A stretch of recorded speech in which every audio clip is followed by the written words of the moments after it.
Good afternoon to you all.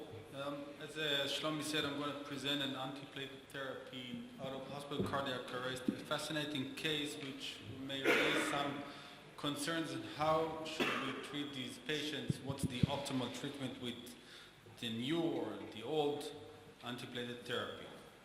So here's the case. This is a 51-year-old male prisoner with risk factor, smoker, diabetes mellitus, and he suffered from chest pain that was witnessed by his inmates in the jail.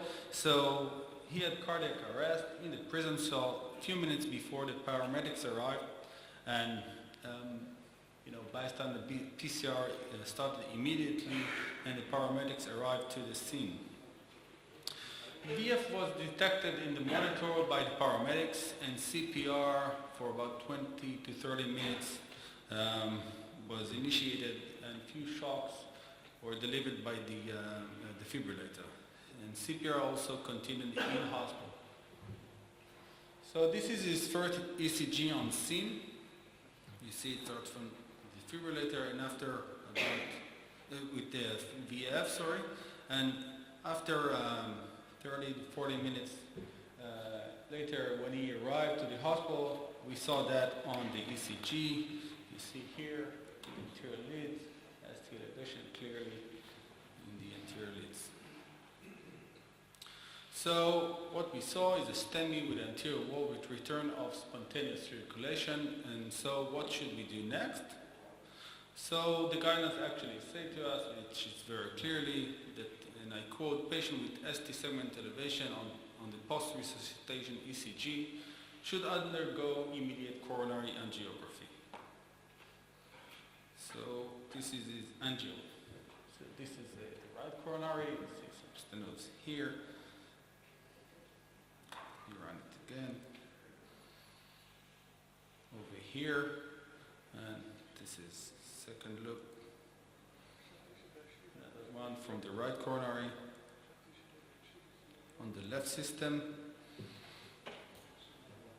This is the CIRT territory. You see a stenosis over here.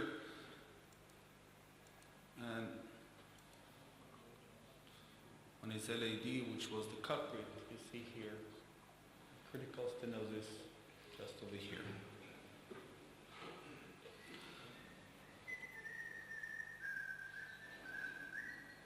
So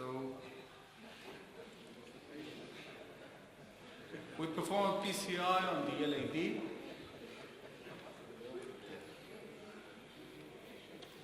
And also we perform PCI with stent on the CIRT.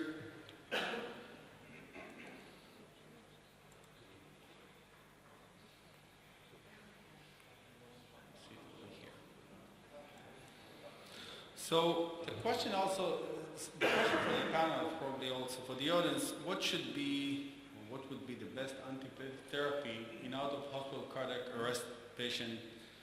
Let me shed some light on some small studies that raise more questions than answers. So this is a small study that in European Journal of Clinical Pharmacology 2 years ago that checked the impaired bioavailability and antiplatelet effect on high-dose clopidogrel in patients after coronary resuscitation. This study compared 9 to 10 patients in critically ill patients after CPR, and it compared it with patients scheduled for elective coronary angiography with stent implantation.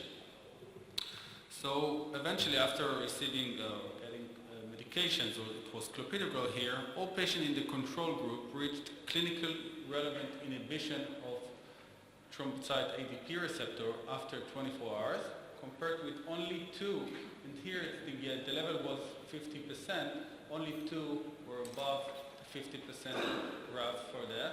So antiplatelet effect was measured with thromboelastography here, but I'll show you a few measures, but eventually you see in CPR they get very few inhibition here. So the second study was published in Resuscitation in 2010, examined the antiplatelet effect of clopidogrel, again in patients that were treated with therapeutic hypothermia after cardiac arrest. Here again, they measured the net platelet inhibition of clopidogrel. They measured the platelet reactivity index in patients treated with therapeutic hypothermia. And samples were analyzed for inhibition at day 1 and day 3. And the number of patients with satisfactory antiplatelet effect as defined by platelet reactivity index of less than 0.5 were 0 at day 1 and only 5 patients, or 31%, you see here, only 5 patients had reached the satisfactory antiplatelet effect. Another study, just last year, looked at the superiority of ticagrelor over clopidogrel in patients after cardiac arrest undergoing therapeutic hypothermia. So they measured the differences in mean PRU in level, and they were noted at 4 hours. And you see here a PRU of a cutoff of 240 was here, and it was shown that with ticagrelor they reach much more inhibition of the platelets. You see here, this is the ticagrelor, and this is clopidogrel. And also these are very few patients, only 15 patients eventually in this analysis. So much more question because these are no powered studies or small studies to have, to evaluate clinical endpoints. This is another study, 14 patients, when they looked at platelet aggregation and clot formation in comatose survivors in cardiac arrest patients treated with induced hypothermia. Here it was aspirin and ticagrelor. Also here the effect of ticagrelor, just go to the last line, the effect of ticagrelor was delayed also in survivors of cardiac arrest, and the hypothesis that it was probably due to slow gastric emptying. And last but not least, this is another study that looked at high rates of prasugrel and ticagrelor in non-responders in patients treated with therapeutic hypothermia after cardiac arrest. And here also they concluded that the platelet inhibitory effect in patients treated hypothermia after cardiac arrest is significantly reduced. And the effect was most marked with the use of clopidogrel, but also with the new antiplatelet drugs. And with these drugs, they could not completely prevent non-responsiveness.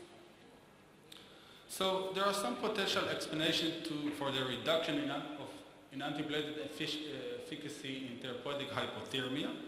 And hypothermia may induce hypercoagulability state. Hypothermia results in decreased activity of enzymes involved in converting clopidogrel, if we use clopidogrel. And alternation in gastric emptying also, and the impact of nasogastric suction may alter the drug absorption during the therapeutic hypothermia. Is there any option to give them something else? The ticagrelor it was not approved by the FDA, but it was tested in Champion Phoenix, and in this study they showed that this ticagrelor that is given as IV, it's given as IV drug.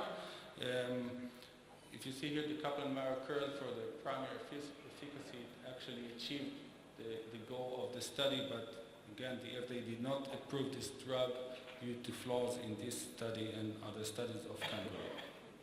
So if I go back to the question to the panel, so what do you think should be the best antiplatelet therapy in hospital cardiac arrest patients? Before I summarize the case.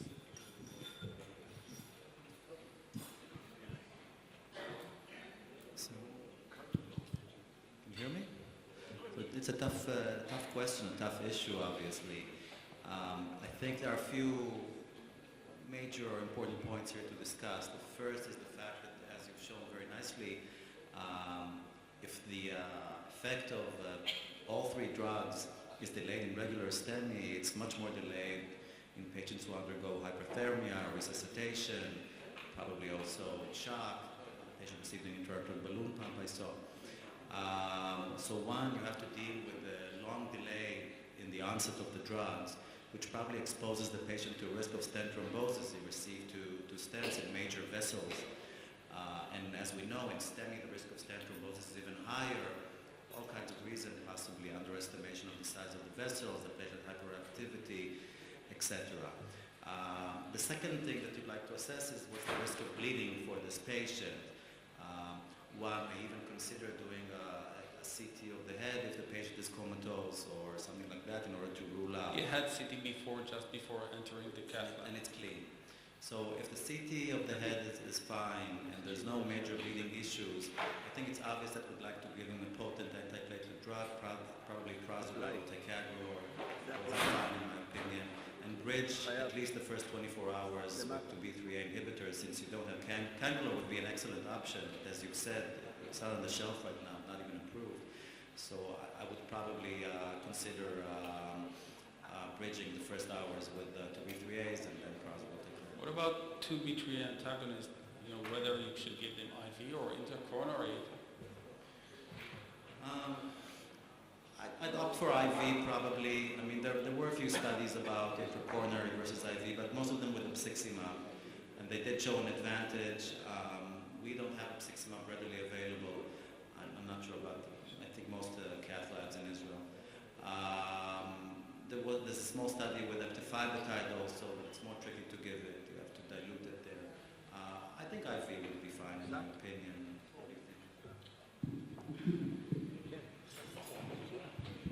I must admit that I don't have any data to support, but I would be afraid to give IV to be fair or any IV preparation. We know that hypothermia by itself, especially the way we used to do it, reducing the temperature to 33, 34 by itself can confirm coagulation, not related to platelets, but coagulation disturbances. And I would be afraid of a brain hemorrhage. Among those patients, we don't know exactly whether there was a brain contusion. The brain ischemia is more likely to bleed. I would be afraid to bridge with any of the IV very effective preparation. In this sense, I disagree with you, but I do agree that I would give him orally, hopeful for the best, one of the P2A12, novel anti-P2A12 blockers. And if there is a signal, you mentioned very well that those are very, very small studies, but there was a signal, it's only a signal for lesser reduction in response with Prasugrel as compared to Clopidogrel, and if I remember well, Ticagro too. So I will go, yeah, I made this slide. So probably I will give him oral, one of the new antiplatelet therapy, maybe Prasugrel, and hope for the good. Avi wanted to say something, probably, if it's okay for I don't think we have data, but we have more than 10 patients, and there is a larger series from Liad or I think from Shiba, they may say, and I don't remember, usually we give one of the new oral antiplatelet. In few cases, if the PCI was with a lot of thrombotic load, we add 2B3A. I don't recall any stent thrombosis, although I recall at least one bleeding intracranial bleeding. So this is the danger, but usually I don't recall any stent thrombosis.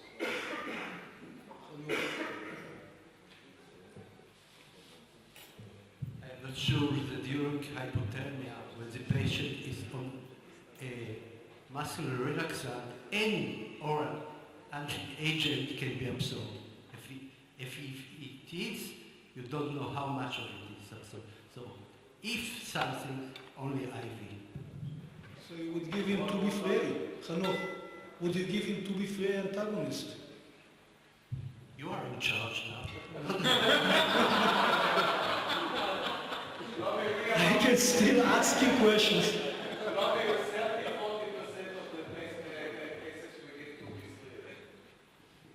I can tell you that Professor Holt always told me, be careful, don't give 2B3A. Now he can afford himself offering 2B3A.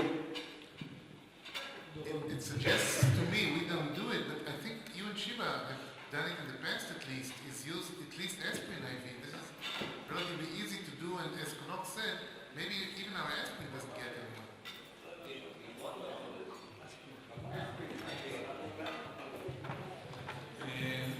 once upon a time when we ביקור חולים with the cardiology, cardiology unit, we used to give 2-3A integrally routinely to all patients with ST elevation before the PCI and continued that 12 hours after that, and we gave it without any doubt to patients with hypothermia.